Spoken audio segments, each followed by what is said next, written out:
And we are live. Hello, I'm Teacher Kelly Tagg, and I have Erica with me. Erica, tell us about yourself and your podcast. Sure. So my name's Erica Saccoccio. I have been in the early childhood field for the last 25 years. I am a multi-site child care owner, and the Child Care Director Share podcast started as a place where I started to do training videos for my staff. And I think we had one or two videos that were public, and there was so much interest in it. We just started to grow our channel, and I'm very much into advocacy as well.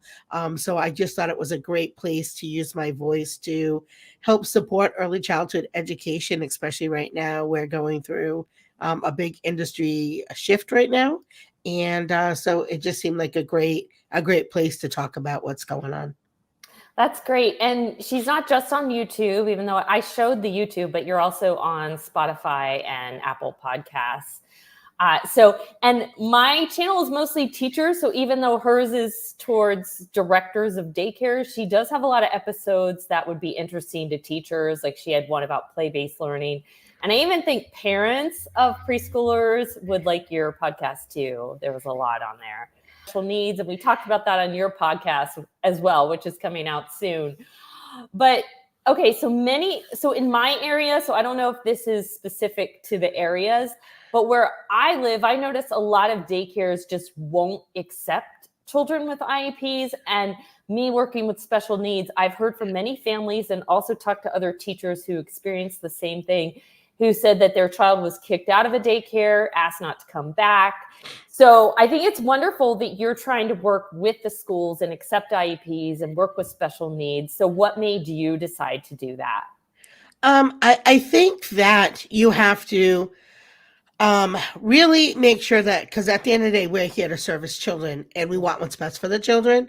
So in some cases, depending on what the IEP is and what the services that they need, whether your staff has the capability to actually meet what the child needs. Do you have the resources, I guess is really the word that I'm looking for. Is your environment set up the right way? And if it isn't, is there things that you can do to set up the environment to help that child succeed? I don't know that it's always so black or white, because there have been children that we haven't been able to service, and there are a lot of children that we have been able to service. I do think that most child care centers and early childhood programs want to be an inclusionary program to their very best ability.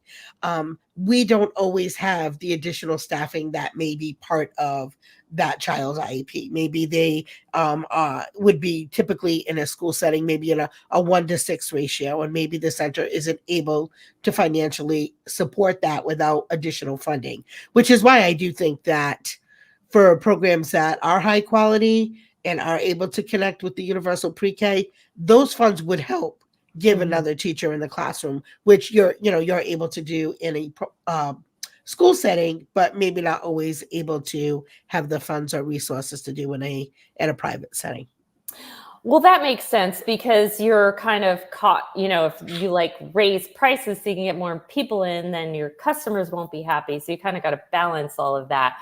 So actually my new para that's working with me, she came from a nonprofit preschool, which I'd never heard of that, but they got funding from different places, and they did accept children with special needs. But she said that their conditions were that if they suspected the child had extra needs, that their stipulations on continuing to allow the kid was that they had to go get testing and get extra services. So I can understand if you have things like that in place.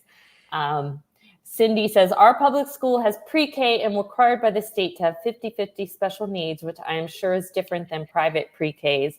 It is not 100% paid for by tax revenue, but most is. Yes. So in my school system as well, if the child have special needs, the public school does provide the preschool. We have public preschool, but it's not for everybody. It's like Head Start. So children who are financially disadvantaged, or sometimes some of the special needs programs have a 6-6 model. So they'll allow 6 kids who are in the general ed Mhm. to come and be peer models, but they don't just have like pre-K free for everybody, basically. Well, that was one of the things we're going to talk about. So how do you then hire more people and get them, what's the word, licensed, or at least up to speed on the needs of special needs children? Well, I mean, part of what we have to do in early childhood settings is we have to do professional development just like you all have to. So, Mhm. just being really strategic in what type of professional development we're bringing into our staff. A month or two ago, we had someone come in and do an ABA training.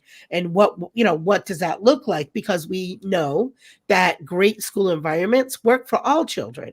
Mhm. ABA works for all children, right? Having areas that are labeled with pictures and words work for all children. So really just setting up your environment so that all children can succeed really makes a big difference. So I think just being strategic in the training that you do get your staff. So if you're not able to add additional staffing due to budgetary reasons, at least the staff that you have working in your center would be able to have a good toolbox, if you will, to Mhm. pull out of and have the skills needed. We also do collaborate with early childhood and intervention and child outreach from our Mhm. local school departments. I think collaboration is really really important as well. Mhm. Having parent groups, I guess would be the way, or parent advisory boards also can help. And a lot of times the parents are also a source of resource. Mhm. They know their child better than anybody. So I always found that that was always helpful. Mhm. And even special needs can be a lot of things. We have Mhm. children who have diabetes. We have children who are severe peanut allergy. So just working with, as it takes a village, and I think collaborating together makes a big difference. So getting those resources that can be beyond the traditional, I think Mhm. also helps fill some of those gaps. Okay, so here's another question I have. Do you have a full-time nurse on staff for those like allergies and special needs and Okay, so we do not have a full-time nurse on staff, but we do have a full-time nurse consultant on call.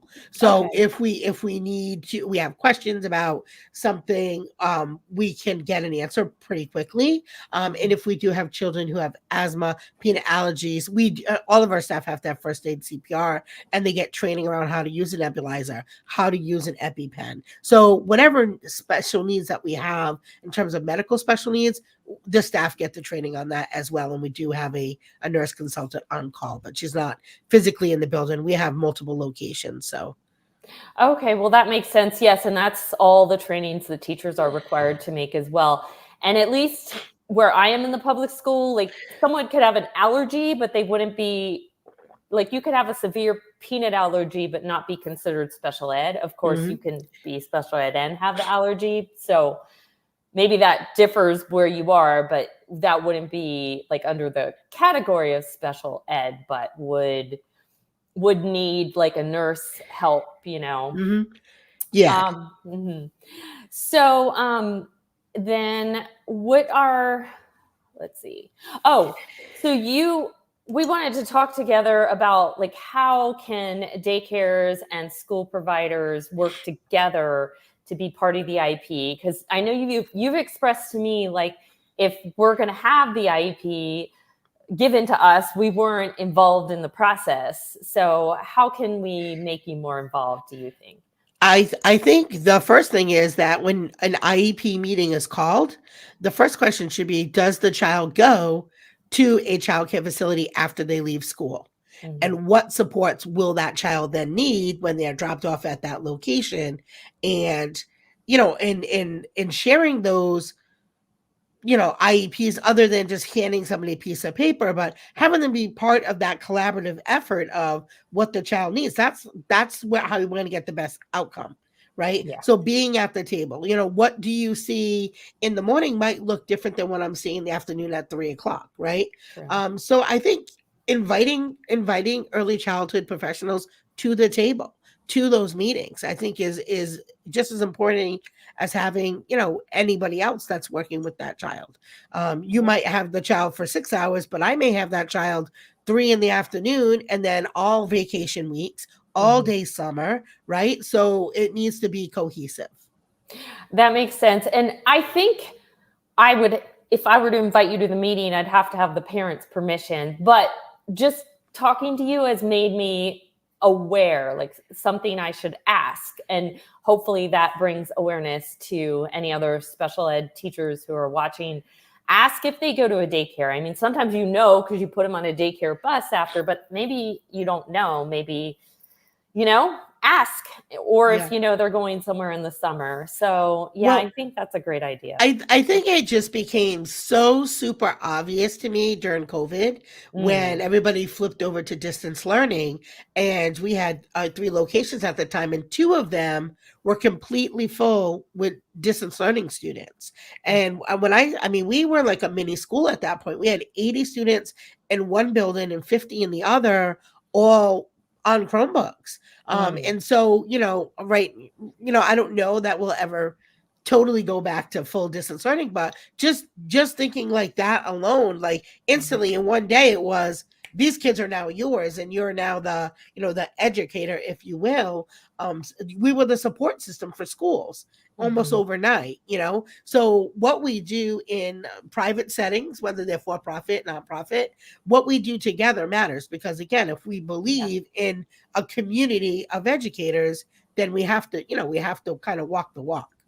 definitely. I agree. And I think if the child's a huge part of your daycare, that you should be there.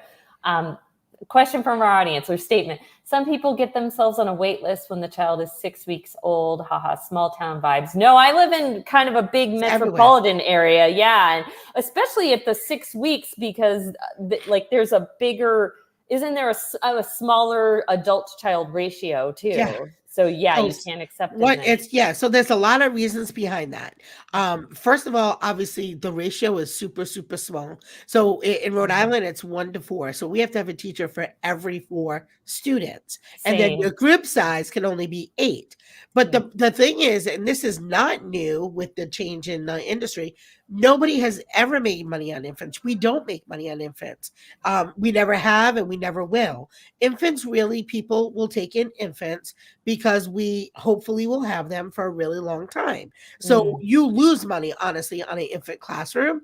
So some programs have had to make the decision, especially as budgets get tighter, to maybe not take as many infants. A lot of programs have closed infant rooms. And now there's a lot of conversation of, do we expand infant and toddlers and make them very high end boutique, because most centers would make money, their profit on preschool because of the ratio change. But infants and toddlers are very, almost like, no margin, really, to be honest. okay. From a business Right. standpoint. So Yeah, I didn't know that's why that. you see, and it sounds funny because you may say, well, infant care is expensive, which it Mhm. is, right? The average might be $300 for a child, in some places more.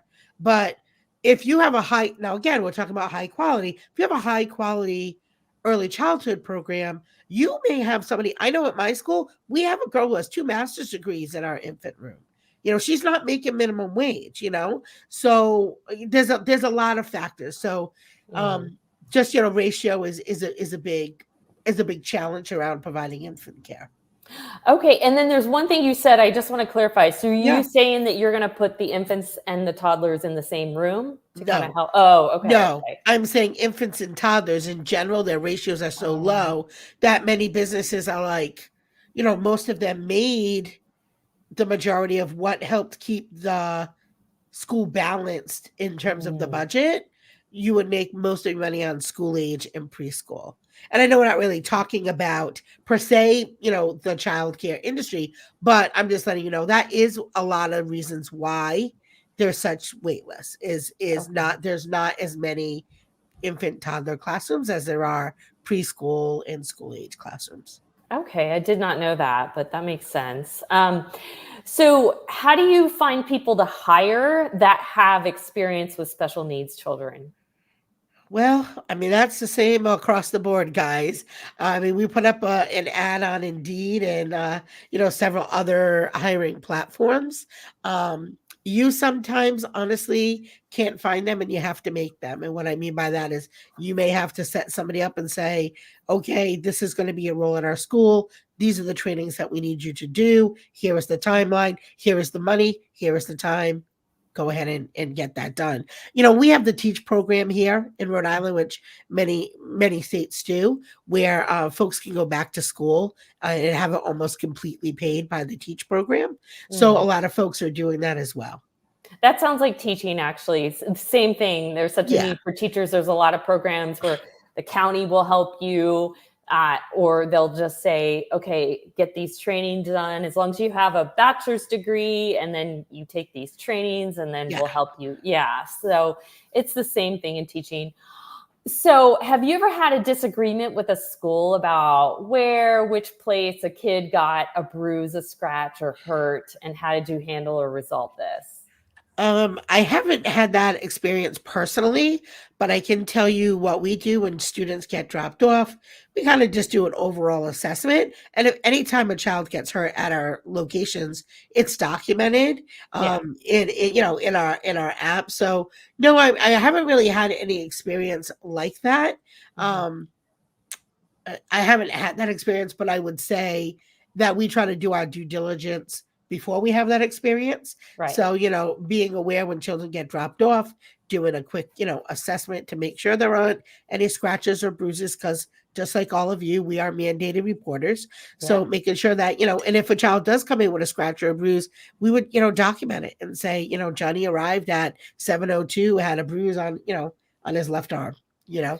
Well, we had something similar. It wasn't a disagreement with the daycare, though, but we had a kid come off his daycare bus, had like a bruise under his eye.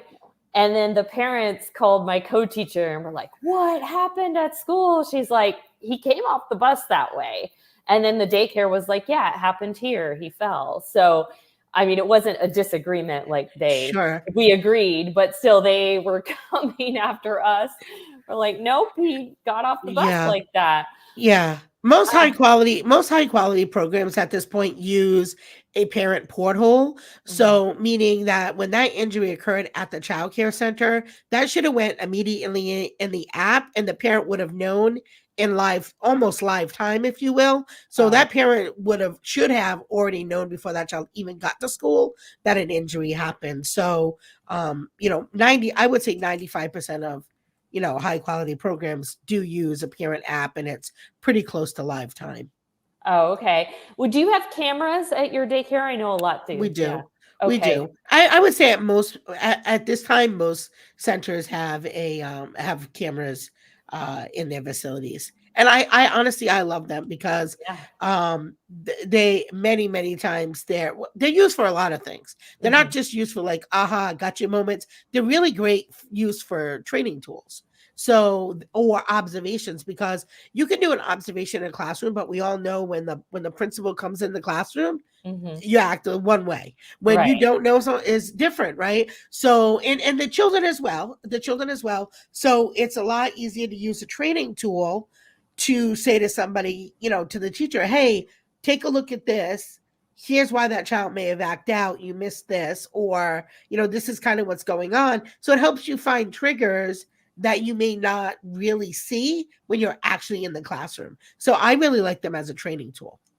Right. And I think they also help, you can't argue with it for your side of the story. Actually, my new pair was telling me a few instances where a parent accused someone of something and it Yep. was on camera. Nope. Yep. Plain as Lots of day. times. Yes. Yes, yes. So, They're great for everybody. They're great for it's not the thing is it's not a one-sided thing, so it's great for everybody. It protects yeah. you as a school as well. Right. And then, okay, so this is something I'm kind of worried about because tomorrow's the first day of school, and this is an issue, especially with the little ones. But how do you and the schools work together to ensure the kids make it safely from daycare to school or vice versa, especially with the first day of school, especially with the little ones? Oh, Yeah. yes, yes, yes. We all dread that day. Yeah. Mhm. So Communication, communication, communication, documentation, documentation. So it takes all of the pieces. It takes the child care center, it takes the school, and it takes the parent to all be very vigilant and communicate and document where the child goes before school, after school. So our system is we have a list that we send out to schools about a week before school starts and says, these are the kiddos we'll be dropping off. We'll clarify with the school because sometimes it changes. Where is the drop-off spot for child care centers? Who is coming out to meet the van? Who is the person I am handing little Susie to at your school? And the same thing at pickup time. Where do I pick up the child? Who will I be picking up the child from? Our system is when our van driver gets to a school, if a child is not there in the line, the van doesn't leave until we get clarification of where that child is. So our van will stay there. From there, if the child isn't brought down to the bus, we then call the school secretary and say, hey, I need you to confirm this child's not in your school. We do that first because I don't like to alarm parents. Sometimes kids are in the bathroom. Like sometimes they took a beeline to the bathroom before going down to the bus, right? So I confirm the child was there at school. If they say, yes, the child was there, I say, okay, your child's not in the bus line. I'm not leaving the school. Can you guys find him in the school? Okay. And then once they get on the van driver has a checklist. They check all the kids. They bring them to the center. When they get off at the center, there's a door person who also checks in the kids. And then from there, the kids go to their group and then they're checked in by the teacher. So they're checked in 3 times. Okay. So just having systems like that and not moving past go until you have the child is really the most important thing. Making sure that the child has cleared all of the clearance spots. Okay. Well, that makes sense. So my next question, you kind of already answered part of it, but so do you take the school age kids on teacher work days, holidays, like snow days that are the last minute, like they decided that more. So even the last minute snow days. Okay. Yes, I bet parents love you. And they do. And not every center is the same. So a lot of centers just will follow the school schedule. Like if school closes because of snow, they may automatically close. I do not. We do also have a lot of families that are in the medical field or in fields that don't close because of snow. And we're in New England here. I mean, to me, closing for snow is like closing in Florida because it's hot. Like it doesn't make sense. We may have less staff come in because we'll have less kids come in. But no, we try all efforts to be open for families that have to work.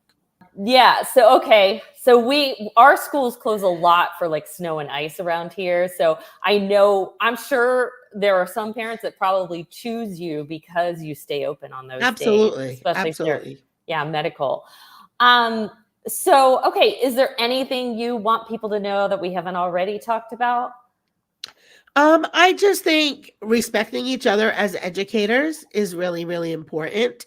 And I think, when you refer to early learning centers, because that's really what we are, I just think having respect for teachers at every level is really important. And if you don't even get it within your own industry, is sad. So I think that's important to know. I think that we all need to advocate for each other. I think that the future is one that we're going to be collaborating a lot together. And I think that could be a good thing. I think that's also a good thing. You know what? And teachers don't quit. How about that? I want to say that. Teachers, we need you very much. The students need you very much. Families need you very much. I know it is a very different world. Again, like I said, I've been doing this 25 years, and I am very aware that children have changed, families have changed, the dynamics of school have changed. But the need for great teachers has not changed. So I think that I would say that would be something that I want all the teachers on here to know, that we love you and we need you. I've got a question before you head out. Is there anything that you feel like early childhood centers can do for all of you? I mean, a lot of what you already said, I think covered is that like we just need to respect each other and work together. And last year I was doing resource children where I would sometimes go into daycares and just being welcoming. Some are more welcoming than others. And just remember, I had to get a background check in order to even work for the school systems, because some of them would be watching you like a hawk. But yeah, I agree with everything you said about us working together. We all respect each other. We're all working for the best of the children, and that's the most important part. Childcare Director's Chair is the name of hers, and she's also on Apple and Spotify. And there's I a spy short- Kelly. Yes. And that episode will be out soon, right? Yeah. All right. Well, thanks for coming on, and thanks to all of you that watched live and those who will watch later. Bye, everyone. Bye.